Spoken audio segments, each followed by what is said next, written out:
saya akan mengajak kita untuk melakukan sebuah revolusi berpikir. Saya akan mengajukan beberapa pertanyaan sederhana, dan saya mohon semuanya menjawab pertanyaan-pertanyaan ini dengan kejujuran,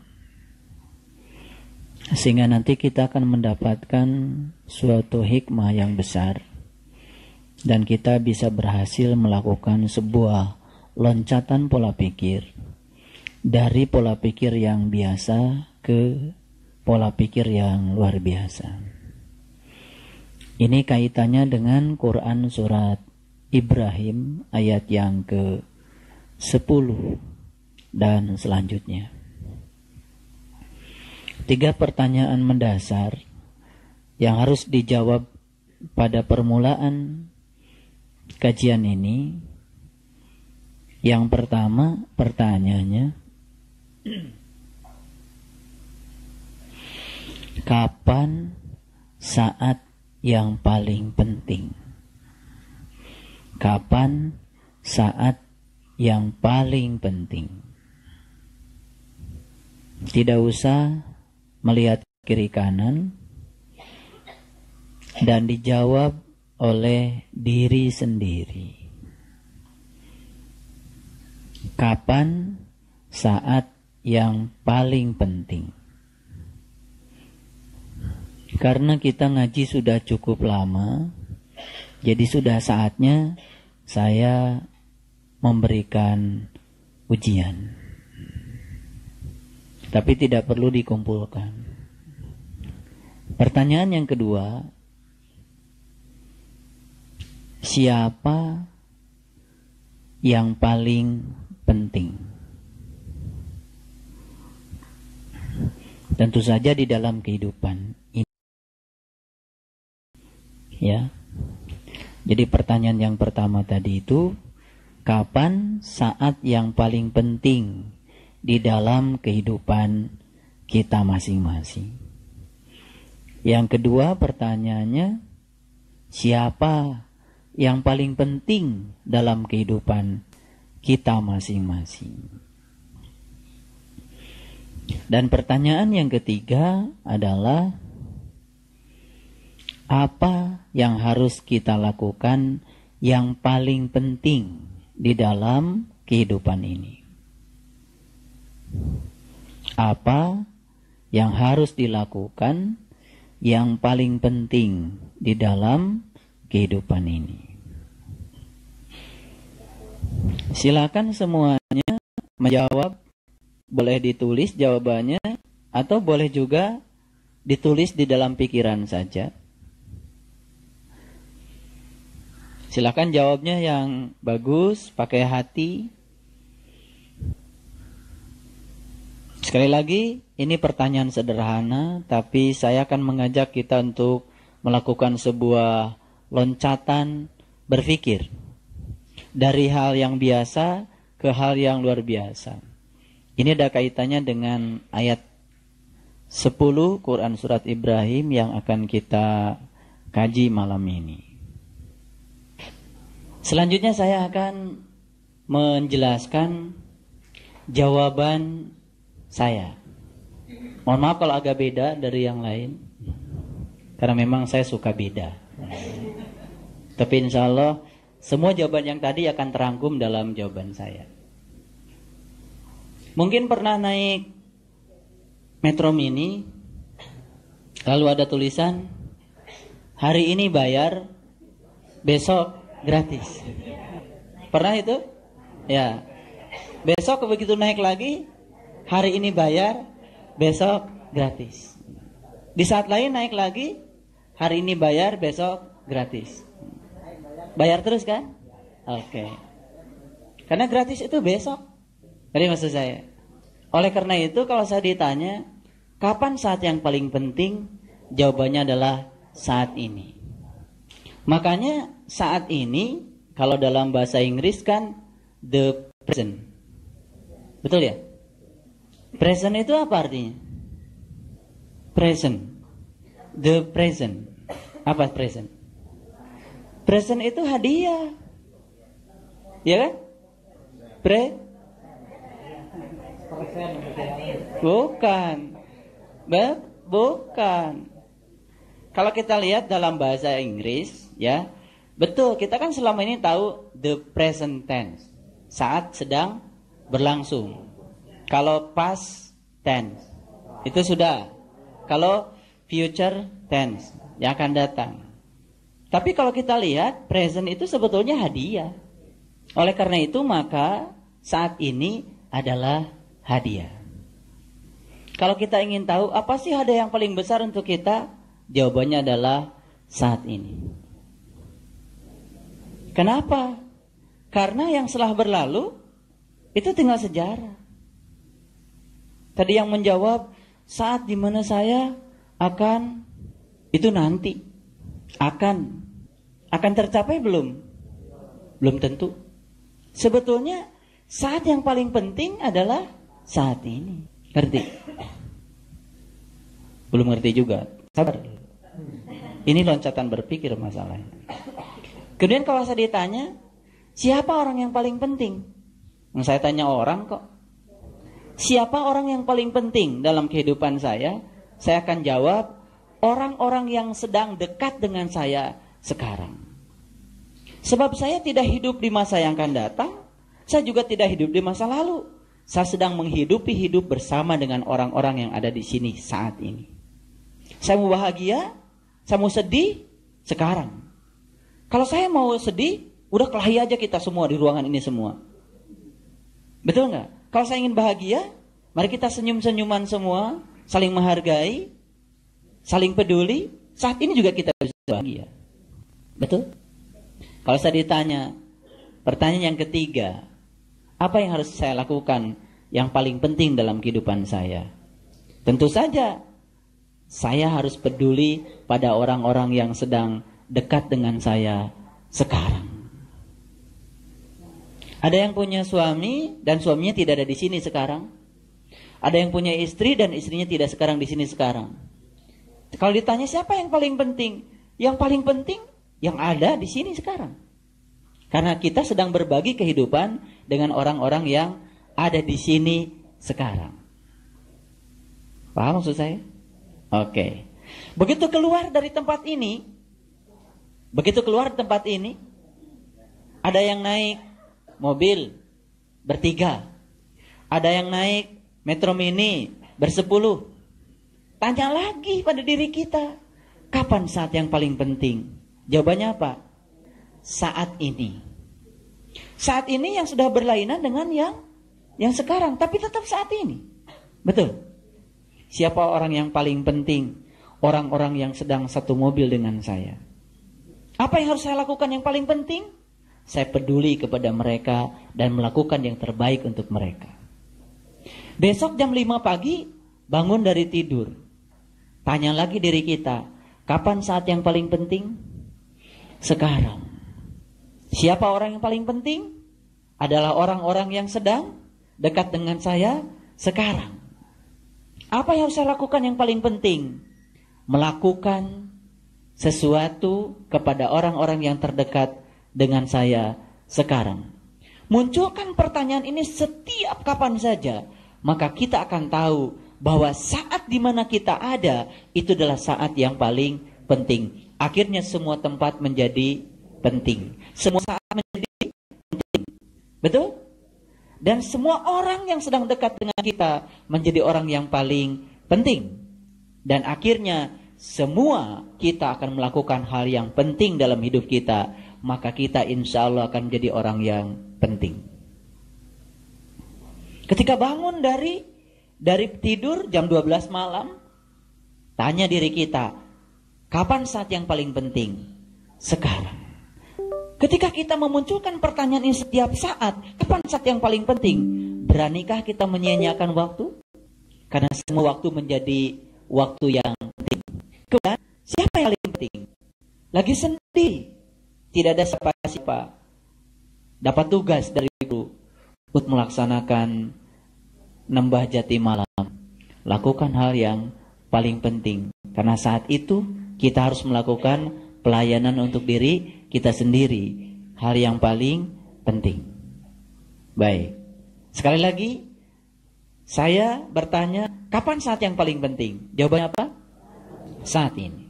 Munculkan pertanyaan itu setiap saat, maka setiap saat menjadi penting. Saya tidak ingin pertanyaan dimunculkan di sini saja. Tapi keluar dari sini, lagi berdua, berjalan dengan siapa saja, munculkan pertanyaan ini. Kapan saat yang paling penting? Sekarang. Sebab kita sedang menghidupi kehidupan saat itu. Yang akan datang, belum tentu kita bisa sampai ke sana. Yang telah berlalu, itu juga tinggal sejarah. Maka sesungguhnya, itulah janji Allah, itulah sumpahnya Allah. Maka Allah bersumpah, demi waktu, sesungguhnya manusia itu berada dalam kerugian. Siapa yang rugi? Orang-orang yang tidak pernah mengetahui bahwa saat itu adalah saat yang paling penting. Apakah jawaban yang tadi terangkum di dalam jawaban itu? Kamu pakarku ya? Enggak, tapi kamu harus cobain 2-in-1 deh. Baru Head and Shoulders, shampoo plus conditioner dalam satu botol, lawan ketombe batang dan bikin rambut jadi lembut. Conditioner? Enggak, 2-in-1. Head and Shoulders 2-in-1.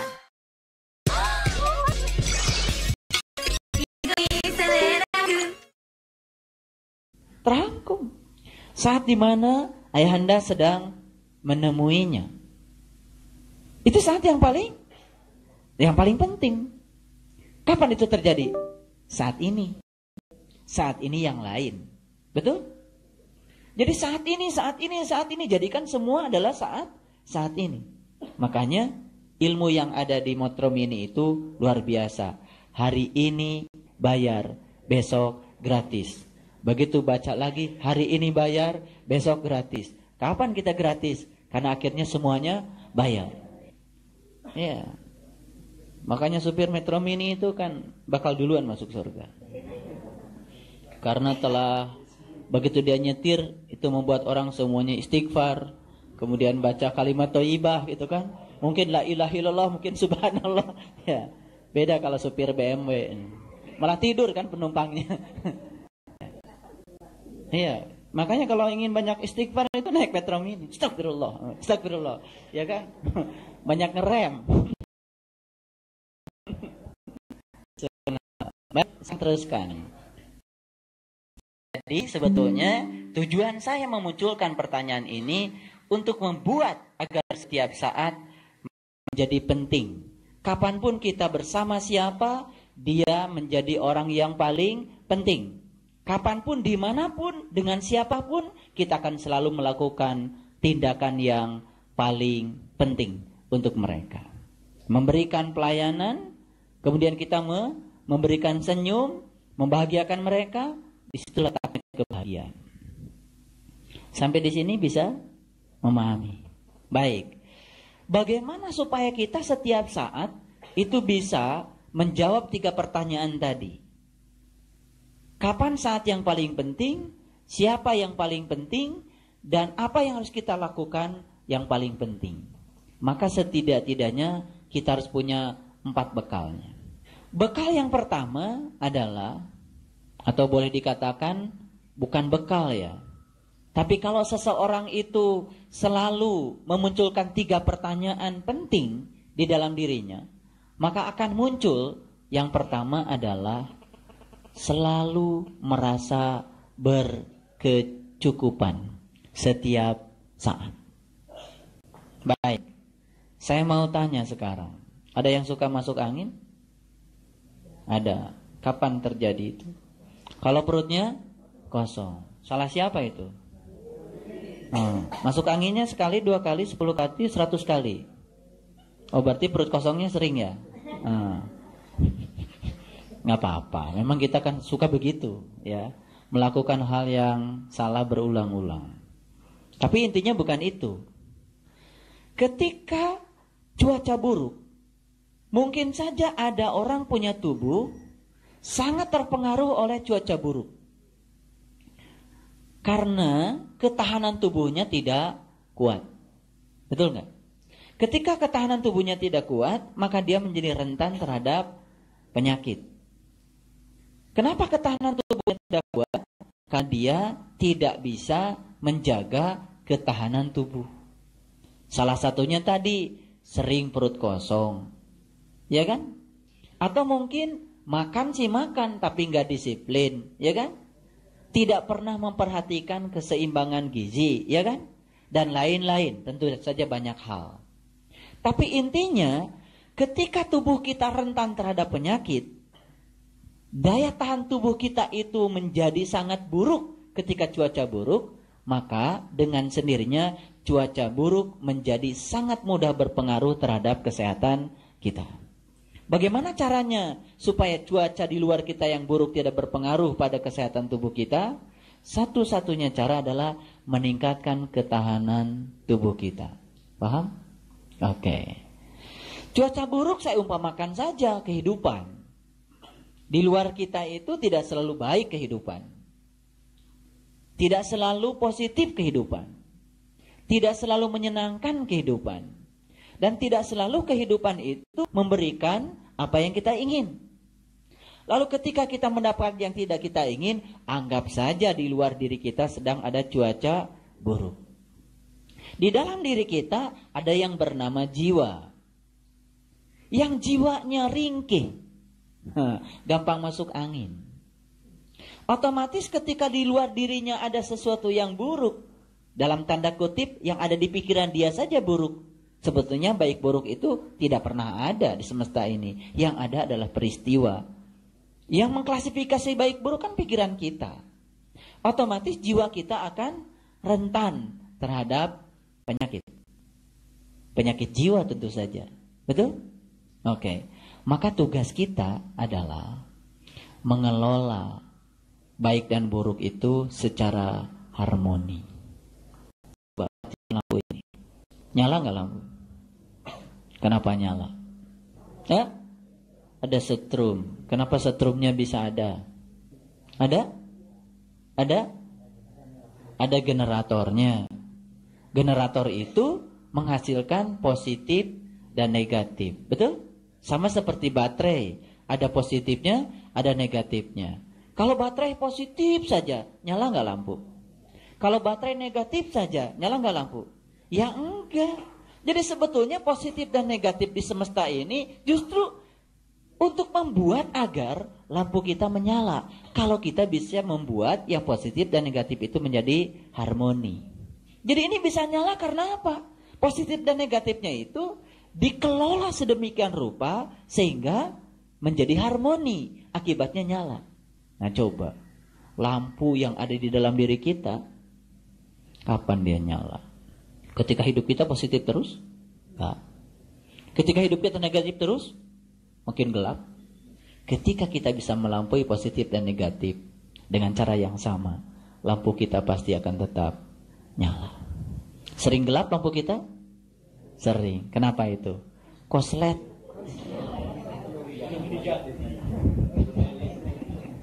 Koslet. Negatif doang gitu ya.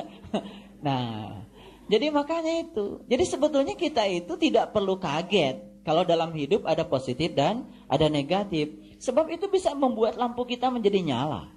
Sabar kita itu bisa menjadi naik kalau ada ujian. Kekuatan kita menjadi kuat kalau ada ujian. Jadi sebetulnya itu untuk menaikkan tegangan kita. Kalau tegangannya tinggi kan lampu nyalanya juga jadi bagus. Jadi perlu sebetulnya kita itu melihat kehidupan itu dua-duanya, positif dan negatif. Tapi tugas kita adalah mengharmonikan agar positif negatif itu menjadi serasi. Sehingga lampu kita nyala. Nah, saya ingin menyampaikan selamat yang lampunya semakin hari semakin nyala. Walaupun ujiannya juga semakin luar biasa. Itu sudah tegangan tinggi itu. Ada yang begitu di sini? Saya kira ada. Saya ingin menyampaikan selamat. Saya bisa lihat yang lampunya sudah nyala itu kelihatan. Senyumnya juga nyala. Kelihatan. Ketawanya juga bahagia, ikhlas. Ya, tidak 2 senti kiri 2 senti kanan. Pokoknya apa adanya. Ikhlas. Nah, Ketika kita itu bisa memunculkan 3 pertanyaan penting setiap saat, maka yang pertama yang akan kita dapat adalah kita akan merasa berkecukupan setiap saat. Kapan kita bisa merasa berkecukupan? Ketika tidak punya lagi keinginan untuk lebih dari yang lain. Ketika kita masih merasa saya ingin lebih dari tetangga saya. Dasarku bercukur peri. Upgrade ke Jilat Blue 3 Flexi. Mata pisau, peka di kulit. Jangan cukur perih abangku. Seandainya gue gak berani nyasar, gue pasti gak akan rasain nikmatnya hidup. Tapi nyatanya, saya ingin lebih dari teman sekantor saya. Saya ingin lebih dari komunitas saya. Perasaan lebih itu sesungguhnya sering menyiksa kita. Sehingga kita sering bekerja dan bersaing untuk menjadi yang lebih dari yang lain. Sebenarnya ketika perasaan lebih itu kita pelihara, kita sedang meniadakan perasaan berkecukupan. Dan itu sesungguhnya nafsu. Tak terasa. Ketika kita merasa ingin lebih, ya, dalam segala hal, termasuk juga yang bersifat spiritual, ada ingin lebih dari yang lain. Tapi lebihnya itu berdasarkan hawa nafsu, supaya dirinya itu menjadi lebih dari yang lain. Itu sebetulnya tidak bersyukur juga. Masih belum merasa berkecukupan. Oke? Yang kedua, ketika kita mampu memunculkan 3 pertanyaan yang tadi setiap saat, maka akan muncul yang kedua. Apa itu? Kita akan lebih cerdas lagi mengelola apa yang disebut dengan harapan. Saya mau tanya, punya harapan? Punya keinginan? Nah, saya kasih tahu. Ketika kita punya keinginan, lalu kita memaksa agar keinginan menjadi kenyataan, sebetulnya kita sedang membuat kita menderita. Dan itulah sesungguhnya penderitaan hidup. Karena kita sering memaksakan agar keinginan menjadi kenyataan. Maka saya kasih tahu ilmunya. Keinginan dan harapan itu hanya sebatas energi awal saja agar kita memulai saat ini juga. Ngerti maksud saya? Sebagai energi awal agar kita memulainya saat ini juga. Harapan, target, keinginan tidak usah dipikirkan bagaimana mencapainya, tapi memulai saja saat ini juga. Justru ketika tidak memikirkan untuk mencapainya, maka kita akan begitu mudah mencapainya. Dan kita tidak banyak menyia-nyiakan waktu. Baik, saya kasih contoh. Ini barangkali sering saya katakan di sini. Tengoklah jarum jam yang kurus itu. Jarum jam. Yang kurus, kecil. Kemudian suatu saat jarum jam itu ditanya sama pemilik jam. Jarum jam, mau nggak kau berdetak 86.400 kali dalam sehari? Jarum jamnya ini pernah belajar matematika. 86.400 itu banyak atau sedikit? Banyak. Lalu jarum jam mengatakan, nggak sanggup dong. Masa saya harus berdetak sebanyak itu, sudah kurus seperti ini? Ya sudah, kata pemilik jam, kalau kamu nggak mau, gimana kalau 3.600 kali saja setiap jam? Wah, berat. Masih nggak mau? Ya sudah, kalau kamu nggak mau, gimana kalau kamu berdetak 60 kali saja dalam 1 menit? Wah, banyak. Sudah, kata pemilik jam, bagaimana kalau kamu berdetak 1 kali saja dalam 1 detik? Wah, setuju. 1 kali saja 1 detik. Langsung oke. Padahal dalam 1 menit dia berdetak 60 kali. 1 jam dia berdetak 3.600 kali. 1 hari dia berdetak 3.600 kali 24. 86.400 kali. Bayangkan dalam 1 bulan Bayangkan dalam 1 tahun, 5 tahun jamnya belum ganti-ganti. Dia sudah berdetak berapa juta kali. Dan dia tidak pernah memikirkan yang jutaan. Dia tidak memikirkan yang ribuan. Dia cuma memikirkan, saya berdetak sekali saja 1 detik. Enteng kan? Jadi kalau dikasih istiqomah 9 bulan 10 hari, gak usah dipikirkan. Bangun saja tiap malam. Makanya kalau saya bilang tadi, kapan saat yang paling penting? Ya saat ini. Ketika kita memikirkan saat ini, gak usah memikirkan jauh-jauh ke depan. Yang depan itu bergantung apa yang kita lakukan saat ini. Kita menghargai saat ini sebagai waktu yang